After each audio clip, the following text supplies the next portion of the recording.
উত্তরবঙ্গের হলদিবাড়ির পবিত্র মাটি থেকে আবারও দুর্নীতির বিরুদ্ধে সরব হলেন পশ্চিমবঙ্গের বিরোধী দলনেতা শুভেন্দু অধিকারী। রাজনৈতিক উত্তেজনার আবহে তার বক্তব্য ঘিরে এলাকায় তৈরি হয়েছে ব্যাপক চর্চা ও আগ্রহ।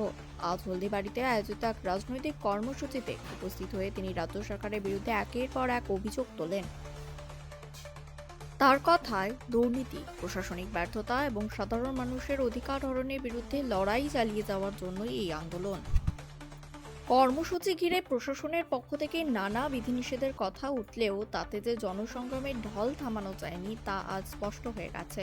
সকাল থেকেই হলদিবাড়ি এলাকায় ভিড় জমাতে শুরু করেন বিজেপি কর্মী সমর্থকেরা। বিভিন্ন এলাকা থেকে মিছিল করে কর্মসূচি স্থলে পৌঁছন তারা। মঞ্চে বক্তব্য রাখতে গিয়ে বিরোধী দলের নেতা বলেন, মানুষের অধিকার রক্ষার লড়াই কোনোভাবেই থামানো যাবে না। তিনি দাবি করেন, রাজ্যের বিভিন্ন প্রান্তের সাধারণ মানুষ দুর্নীতি ও অন্যায়ের বিরুদ্ধে সরব হচ্ছেন, আর সেই জনমতকেই সামনে নিয়ে এগোচ্ছে তাদের রাজনৈতিক আন্দোলন। এদিন তার বক্তব্যে উঠে আসে প্রশাসনিক নিরপেক্ষতা নিয়েও প্রশ্ন। তিনি অভিযোগ করেন, বিরোধী দলের কর্মসূচি হলে প্রায়ই নানা বাধা সৃষ্টি করা হয়, কিন্তু তবুও সাধারণ মানুষের সমর্থন তাদের শক্তি যোগাচ্ছে বলে তিনি জানান।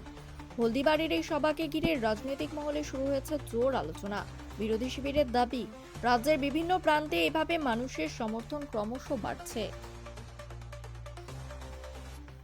অন্যদিকে শাসক দলের পক্ষ থেকেও পাল্টা প্রতিক্রিয়া আসতে পারে বলে রাজনৈতিক মহলের অনুমান।